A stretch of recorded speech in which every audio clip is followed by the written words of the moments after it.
Être choisi a un prix. Cela signifie porter une conscience profonde du monde spirituel, une sensibilité accrue à ce que les autres ignorent. Cela signifie entrer dans une pièce et ressentir les batailles invisibles dans l'atmosphère, sentir le poids des âmes, entendre les murmures du ciel. Mais cette sensibilité est aussi une arme à double tranchant. La même conscience qui vous rapproche de Dieu vous rend également plus exposé aux attaques de l'ennemi. Lorsque vous ressentez tout profondément, lorsque votre esprit discerne les marées changeantes du royaume invisible, vous ressentez également l'attraction de la tentation plus intensément. Ce n'est pas que vous la recherchez, c'est elle qui vous cherche. L'ennemi sait exactement où frapper. La luxure n'est pas seulement une tentation physique, c'est une agression spirituelle.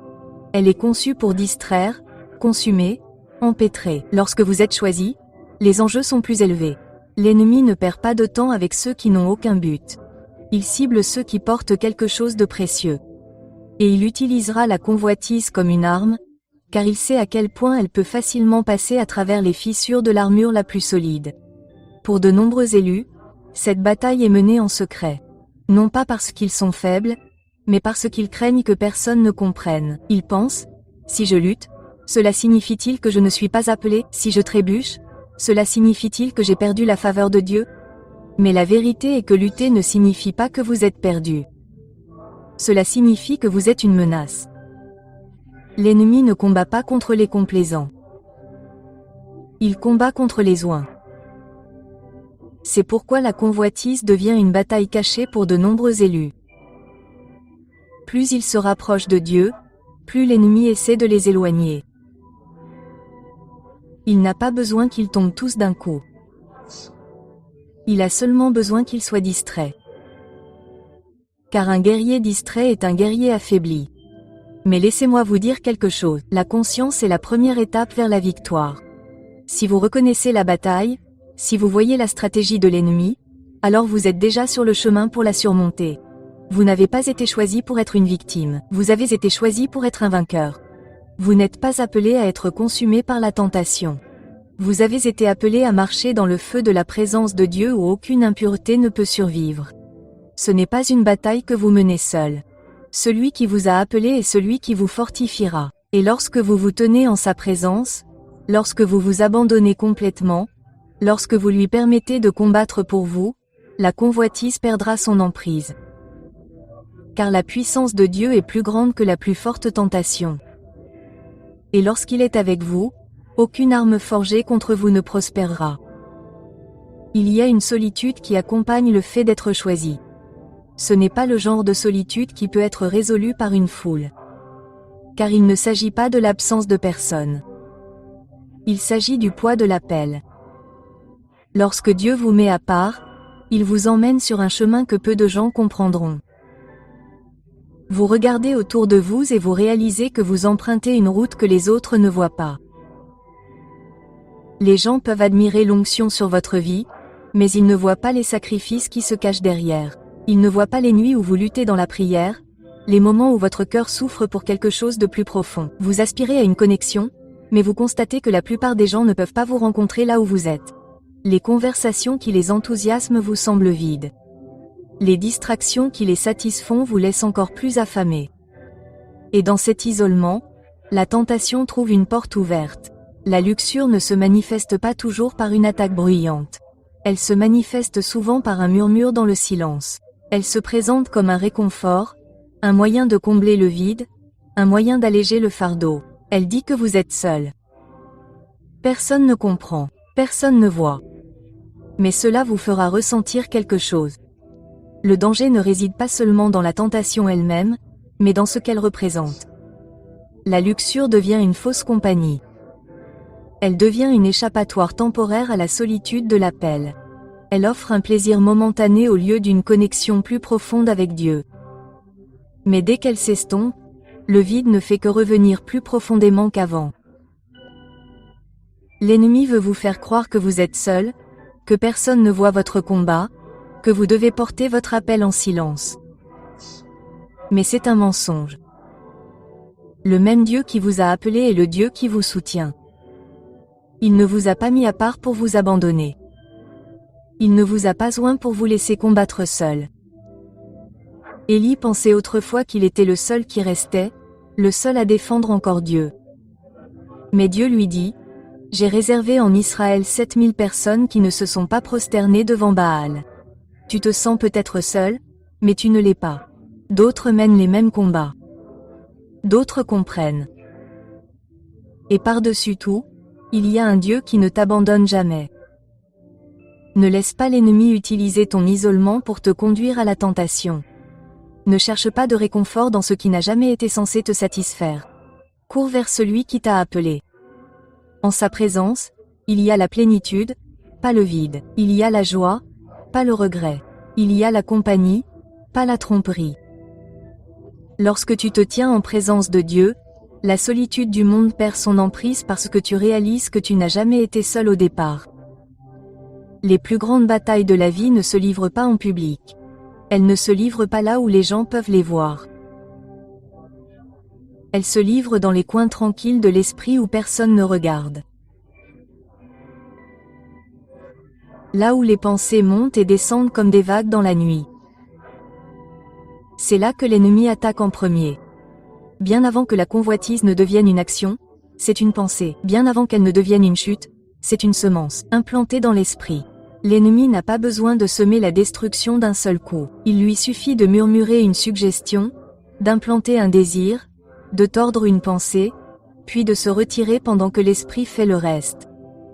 C'est pourquoi les élus luttent non pas parce qu'ils sont faibles, mais parce qu'ils sont ciblés. Ils sont appelés à marcher dans la pureté, c'est pourquoi l'ennemi mène la guerre contre leurs pensées. Il sait que s'il peut gagner dans l'esprit, il peut contrôler les actions. Il sait que s'il peut polluer les pensées, il peut affaiblir l'esprit.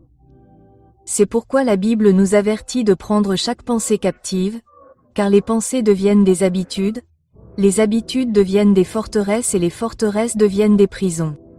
Un seul moment de désir incontrôlé peut se transformer en dépendance. Un seul compromis peut se transformer en un style de vie et avant que vous ne vous en rendiez compte, ce qui était autrefois une pensée passagère est devenu une chaîne enroulée autour de l'âme. Mais voici la vérité. L'esprit n'est pas censé être un champ de bataille pour l'ennemi. Il est censé être rempli de la présence de Dieu. Il est censé être renouvelé, transformé, gardé par la vérité. L'ennemi a le pouvoir dans le esprit que lorsque nous lui laissons l'espace d'agir. Alors, comment riposter? Vous ne combattez pas la convoitise en vous concentrant sur la convoitise. Vous la combattez en remplissant votre esprit de quelque chose de plus grand. Vous inondez vos pensées de la parole de Dieu. Vous protégez vos yeux. Vous protégez vos oreilles. Vous refusez de vous intéresser à ce qui vous conduit sur le mauvais chemin, car ce que vous nourrissez dans votre esprit vous fortifiera ou vous détruira. Un esprit fixé sur les choses de Dieu produira la vie, mais un esprit laissé sans surveillance sera toujours une cible. La bataille peut être menée dans l'esprit, mais la victoire se trouve dans l'esprit. Au moment où vous abandonnez vos pensées à Dieu, les chaînes commencent à se briser. Les mensonges commencent à perdre de leur pouvoir. Et la guerre que l'ennemi pensait gagner devient un témoignage de la force de Dieu agissant à travers vous. Être choisi n'est pas seulement un honneur, c'est une responsabilité. C'est un poids qui repose sur les épaules de ceux qui portent l'appel de Dieu. L'onction vous distingue, mais elle met aussi une cible sur votre dos. Cela signifie marcher sur une route où les batailles sont féroces, la guerre spirituelle est implacable, et les exigences qui pèsent sur votre âme sont plus grandes que la plupart ne peuvent l'imaginer. Chaque appel s'accompagne de pression. La pression de diriger, la pression de rester fidèle, la pression de mener des batailles que personne ne voit. Et dans ces moments d'épuisement, lorsque l'âme est lasse et le corps faible, la chair réclame une échappatoire, elle aspire à quelque chose, n'importe quoi qui puisse atténuer le poids de l'appel, même pour un instant. La luxure est l'un des pièges les plus trompeurs de l'ennemi, car elle offre un soulagement sans solution. Elle se présente comme un refuge temporaire, un moment de plaisir pour faire taire les fardeaux de l'âme. Mais c'est un faux refuge. Elle ne soulage pas le poids, elle l'alourdit. Elle ne restaure pas. Elle épuise. L'ennemi sait qu'une âme fatiguée est vulnérable. Il sait que lorsque vous êtes épuisé, vous êtes plus susceptible de chercher du réconfort dans des choses qui n'étaient pas censées vous soutenir. C'est pourquoi tant d'élus tombent. Non pas parce qu'ils manquent de foi, mais parce qu'ils se battent depuis si longtemps qu'ils oublient d'où vient la vraie force. Mais voici la vérité, le poids de votre âme est lourd, l'appel n'a jamais été conçu pour être porté seul. Le fardeau de l'onction est lourd, mais il a toujours été conçu pour reposer entre les mains de Dieu. Le moment où vous essayez de le porter par vos propres forces est le moment où vous ouvrez la porte à la tentation. La convoitise n'est pas la réponse à l'épuisement de l'âme. Dieu l'est. Le même esprit qui vous a oint est l'esprit qui vous soutiendra. La même puissance qui vous a appelé est la puissance qui vous fortifiera. Lorsque vous êtes fatigué, ne courez pas vers ce qui est temporaire. Courez vers celui qui est éternel. Car lorsque vous déposez vos fardeaux à ses pieds, lorsque vous lui abandonnez votre épuisement, il le remplace par quelque chose que l'ennemi ne peut pas contrefaire. La paix. Une paix qui ne s'estompe pas. Une paix qui ne vous laisse pas vide. Une paix qui vous fortifie pour les batailles à venir. Le poids de l'onction est réel, mais la puissance de celui qui vous a appelé l'est tout autant. Et lorsque vous vous appuyez sur lui, lorsque vous puisez dans sa force, vous ne tomberez pas. Vous vous relèverez. Depuis le commencement des temps, l'ennemi a utilisé la convoitise comme arme de choix contre les élus. Ce n'est pas une nouvelle bataille. Ce n'est pas une lutte moderne. C'est le même piège ancien qui a fait tomber des hommes et des femmes puissants de Dieu pendant des générations. L'ennemi n'est pas créatif. Il est prévisible. Il sait que s'il peut corrompre le cœur, il peut faire taire la voix du dessein. Il sait que s'il peut introduire l'impureté dans la vie d'un élu, il peut perturber sa connexion avec Dieu. Et il a utilisé cette stratégie depuis le tout début. Regardez l'histoire. Samson avait une force qu'aucun homme ne pouvait égaler. Pourtant, il est tombé à cause de la convoitise. David était un homme selon le cœur de Dieu. Pourtant, il a trébuché à cause d'un moment de désir. Salomon a reçu la sagesse divine. Pourtant, sa chute est survenue à cause de ce dont Dieu l'avait averti, en laissant la convoitise détourner son cœur. L'ennemi n'a pas besoin de vous détruire par une seule grande attaque. Il lui suffit de planter une petite graine de compromis. Un regard ici, une pensée là, une justification aujourd'hui et une habitude demain. Et avant que vous ne vous en rendiez compte, ce qui était autrefois impensable est devenu une chaîne autour de vous. Âme. C'est pourquoi la convoitise est si dangereuse, car elle ne s'annonce pas comme une arme. Elle ne se présente pas comme une menace ouverte. Elle se présente comme quelque chose de désirable, quelque chose qui semble inoffensif au premier abord, quelque chose qui a l'air bien aux yeux, mais qui est mortel pour l'esprit. Satan n'attaque pas là où vous êtes le plus fort. Il attaque là où vous êtes le plus vulnérable. Il observe, il attend, et quand le bon moment arrive, il frappe.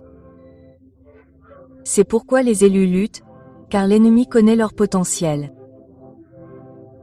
Il voit ce qu'ils sont appelés à faire et il fera tout ce qui est en son pouvoir pour les arrêter avant qu'ils ne l'atteignent. Mais voici la vérité. Vous n'avez pas besoin d'être un autre nom sur la liste des guerriers tombés au combat. Vous n'avez pas besoin d'être une autre victime dans cette bataille ancienne. Vous avez reçu quelque chose de plus grand que la convoitise. Vous avez reçu le pouvoir de vaincre. Vous avez reçu l'Esprit de Dieu, la force de résister, la sagesse de fuir avant que le piège ne soit tendu. La stratégie de l'ennemi est ancienne. Mais la puissance de Dieu est éternelle. Le même Dieu qui a délivré Samson dans son dernier moment, qui a restauré David après son échec, qui a sauvé la vie de David, Salomon a utilisé malgré ses défauts, ce même Dieu est avec vous. Et si vous vous tenez en sa présence, si vous combattez avec sa force, la plus vieille arme de l'ennemi ne prévaudra pas contre vous. Vous n'êtes pas appelé à tomber. Vous avez été appelé à tenir bon. Vous n'avez pas été choisi pour être vaincu. Vous avez été choisi pour marcher dans la victoire. Et lorsque vous gardez les yeux fixés sur Dieu, lorsque vous refusez d'être distrait, aucune arme formée contre vous ne prospérera.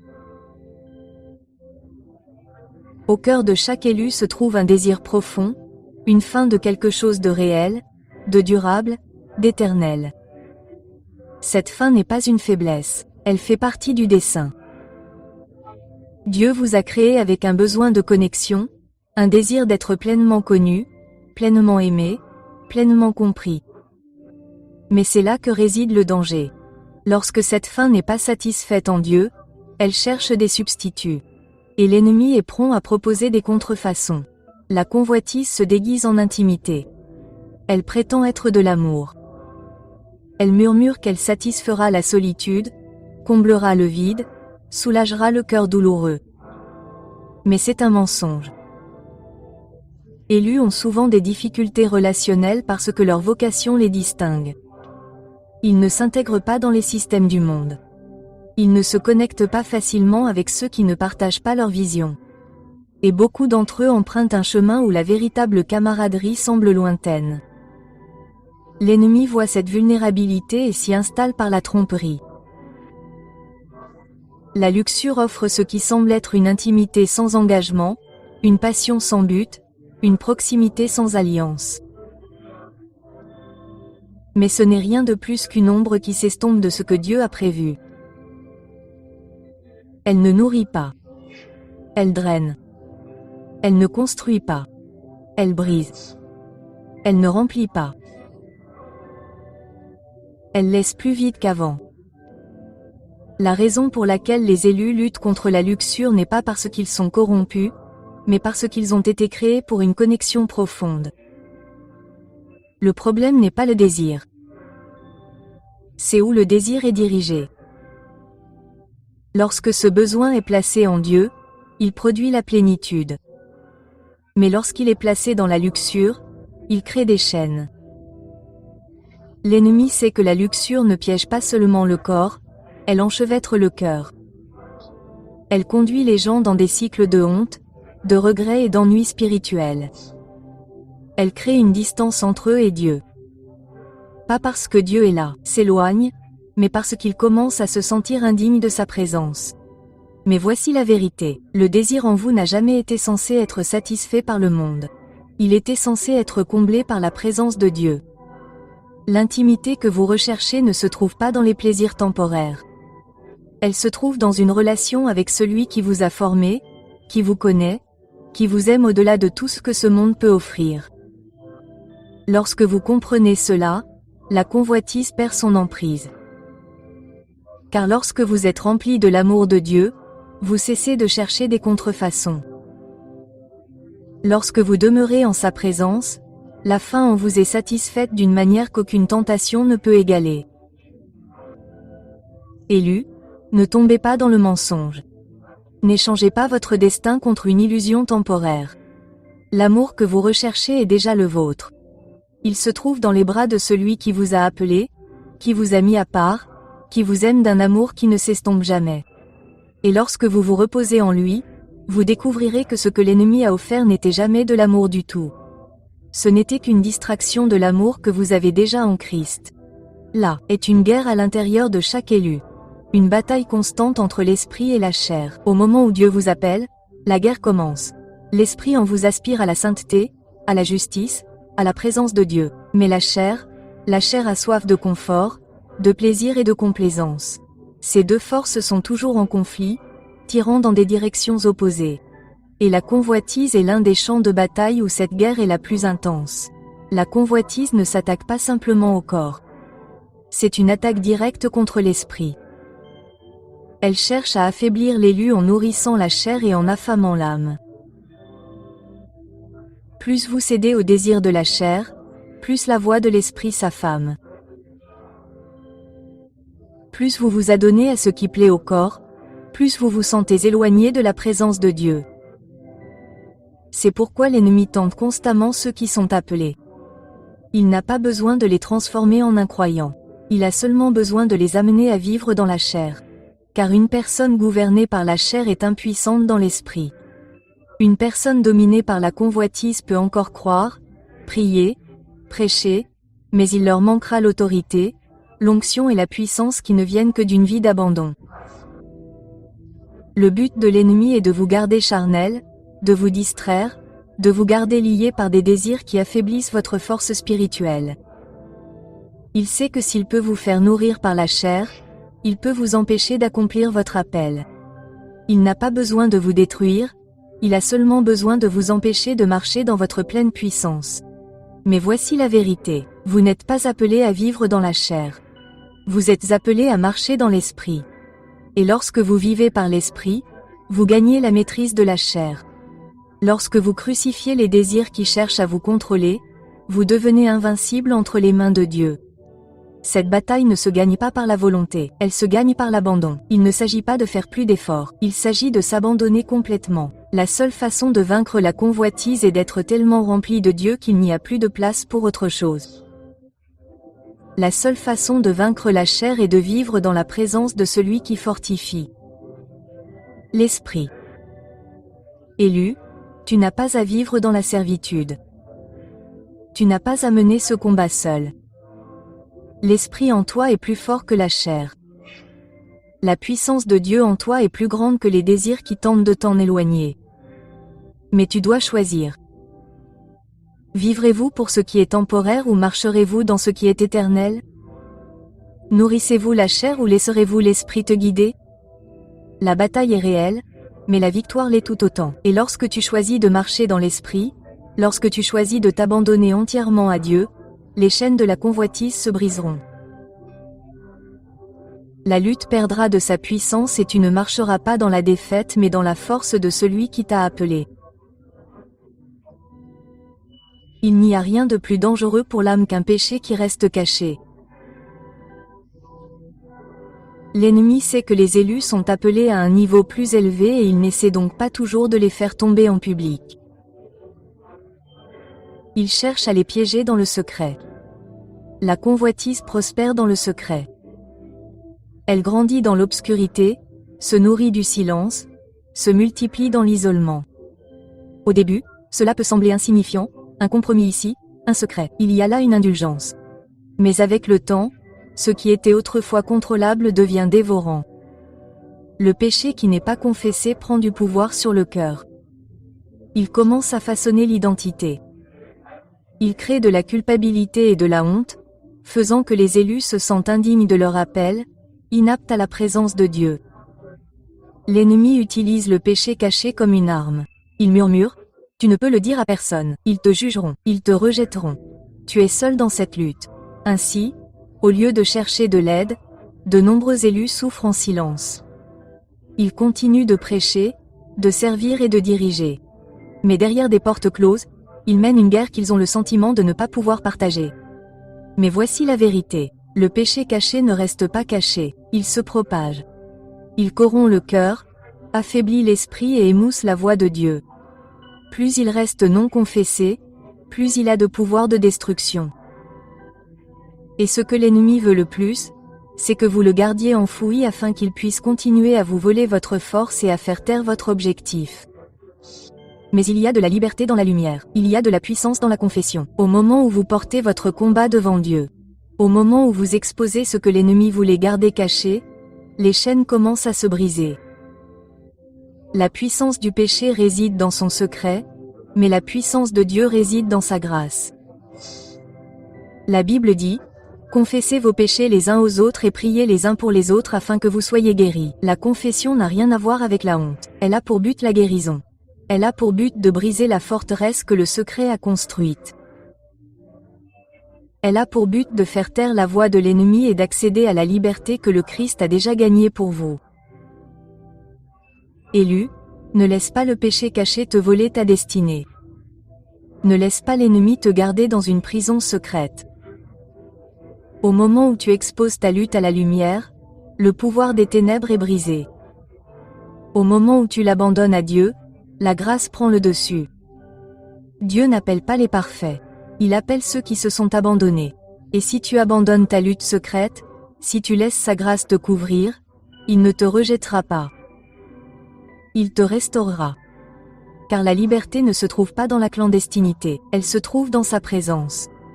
Et lorsque tu marches dans la lumière, aucune obscurité ne peut te retenir. L'ennemi ne perd pas son temps avec ceux qui s'éloignent de Dieu. Il cible ceux qui marchent vers lui.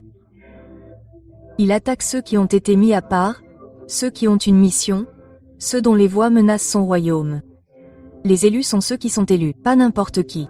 Ce sont des personnes marquées par Dieu, destinées à avoir un impact, ointes pour apporter le changement. Et c'est pourquoi elles sont confrontées à une plus grande tentation, en particulier dans le domaine de la convoitise. La convoitise ne concerne pas seulement la tentation physique, c'est une attaque stratégique. L'ennemi sait que s'il peut affaiblir un élu dans ce domaine, il peut lui voler son autorité spirituelle. Il sait que s'il peut introduire l'impureté dans sa vie, il peut créer une distance entre lui et Dieu. L'attaque ne porte pas seulement sur la chair. Elle porte sur l'appel. Le but n'est pas seulement de les faire pécher. C'est de les dépouiller de leur pouvoir. Plus l'appel est grand, plus l'attaque est grande. Regardez à travers l'histoire et vous le verrez. Les dirigeants les plus puissants, les voix les plus ointes, les serviteurs de Dieu les plus doués, beaucoup d'entre eux font face à leur plus grande bataille dans le domaine de la convoitise. Pourquoi ? Parce que l'ennemi savait ce qu'ils étaient destinés à faire. Il a vu l'impact qu'ils auraient et il s'est battu pour les arrêter avant qu'ils ne l'atteignent. Élus, ne vous laissez pas tromper, les attaques contre votre pureté ne sont pas le fait de Dieu, aléatoires. Elles ne sont pas sans raison. Elles sont conçues pour vous éliminer avant que vous n'atteigniez l'endroit où Dieu vous conduit. L'ennemi ne s'en prend pas à ceux qui restent assis sans rien faire. Il s'en prend à ceux qui avancent. Il ne combat pas les tièdes. Il combat les passionnés. Il ne gaspille pas ses armes contre ceux qui ne représentent aucune menace. Il fait la guerre à ceux qui portent un dessein divin. Mais voici la vérité. Si l'attaque est grande, c'est parce que l'appel est plus grand. Si la tentation est forte, c'est parce que votre destinée est puissante. L'ennemi ne vous combattrait pas aussi durement si vous n'étiez pas destiné à ébranler le royaume des ténèbres. Et voici ce que l'ennemi craint le plus. Que vous réalisiez qui vous êtes. Que vous voyiez à travers ses plans. Que vous reconnaissiez ces tentatives pour ce qu'elles sont. Car dès l'instant où vous comprendrez que cette bataille n'est pas une question de faiblesse mais de destinée, vous cesserez de vous battre avec vos propres forces et commencerez à vous tenir debout dans la puissance de Dieu. Vous n'êtes pas appelé à être vaincu. Vous n'avez pas été choisi pour être abattu par la convoitise. Vous avez été oint pour marcher dans la victoire. Et lorsque vous vous soumettez à Dieu, lorsque vous résistez à l'ennemi, lorsque vous choisissez la sainteté plutôt que le compromis, non seulement vous vaincrez, mais vous vous élèverez dans la plénitude de l'appel que l'enfer a tenté de vous voler. La convoitise n'est pas seulement un péché, c'est une distraction.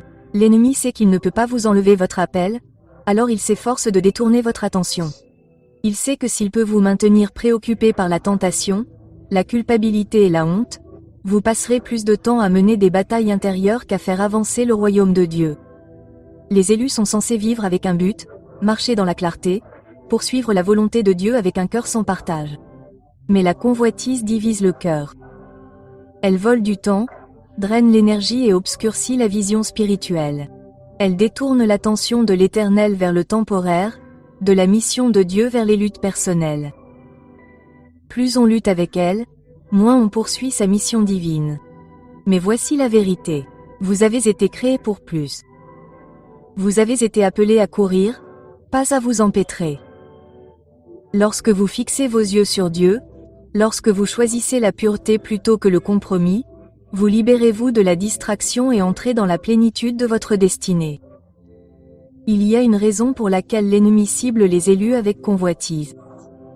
C'est parce que la convoitise draine le pouvoir. Ce n'est pas seulement une lutte personnelle. C'est une attaque directe contre l'autorité spirituelle. Quand une personne marche dans la pureté, elle marche avec audace. Ses prières ont du poids. Ses paroles transpercent les cœurs. Sa présence change les atmosphères. Mais lorsque la convoitise entre, l'autorité s'affaiblit. Elle apporte la culpabilité qui fait taire les prières. Elle apporte la honte qui atténue le feu. Elle apporte le compromis spirituel qui transforme les lions en agneaux. L'ennemi sait qu'un élu marchant dans la pureté est une menace pour les ténèbres. Il sait qu'un cœur pur est une arme puissante entre les mains de Dieu. Il cherche donc à le souiller. Pas seulement pour les faire tomber, mais pour les dépouiller de leur efficacité spirituelle. Mais voici la vérité. Dieu restaure. Il ranime. Il renouvelle. Lorsque vous vous abandonnez complètement, lorsque vous marchez dans la sainteté, votre autorité n'est pas seulement restaurée, elle est renforcée. L'ennemi craint une personne qui s'abandonne complètement à Dieu.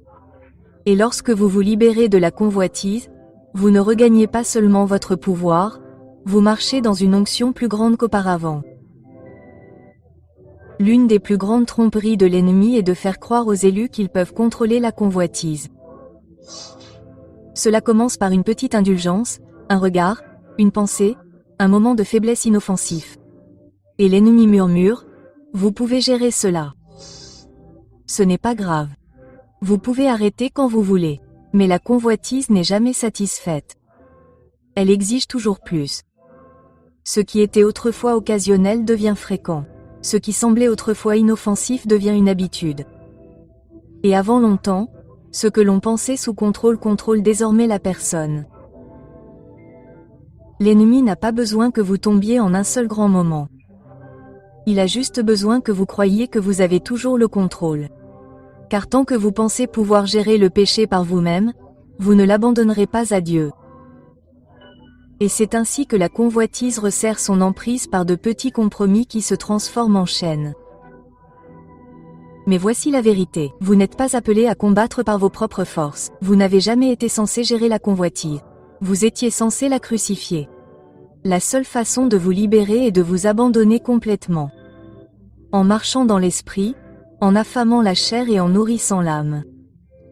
Élus, ne vous laissez pas tromper. Ne jouez pas avec ceux qui cherchent à vous détruire. La bataille est réelle et la seule façon de gagner est de dépendre absolument de Dieu. Abandonnez l'illusion du contrôle et entrez dans la vraie puissance qui vient d'une vie entièrement abandonnée au Christ. Élus, la lutte contre la convoitise ne concerne pas seulement la tentation, elle concerne votre destinée. L'ennemi ne recherche pas vos moments de faiblesse, il recherche votre appel, votre autorité, votre impact. Il veut épuiser vos forces, distraire votre esprit et émousser votre esprit afin que vous ne marchiez jamais dans la puissance que Dieu a placée en vous. Mais voici la vérité. Vous n'avez pas été choisi pour vivre dans la défaite. Vous n'avez pas été appelé à être lié par la honte, le regret ou le compromis. L'Esprit de Dieu en vous est plus fort que les désirs de la chair. La grâce de Dieu est plus grande que l'emprise du péché. Et l'amour de Dieu est plus épanouissant que tout ce que l'ennemi peut offrir. La bataille est réelle, mais la victoire l'est tout autant. Vous n'avez pas à vous battre seul. Vous n'avez pas à vivre dans des cycles de culpabilité et de lutte. Au moment où vous vous abandonnez complètement, les chaînes commencent à se briser. Au moment où vous fixez vos yeux sur Dieu, les distractions perdent leur pouvoir. C'est maintenant le moment de vous lever. C'est maintenant le moment de vous libérer. C'est maintenant le moment d'entrer dans la pureté, la force et l'onction qui ont toujours été les vôtres. Vous êtes choisis. Vous êtes mis à part. Et lorsque vous marchez selon l'Esprit, aucune tentation, aucune forteresse, aucune attaque de l'ennemi ne peut vous empêcher d'atteindre le destin que Dieu a placé devant vous.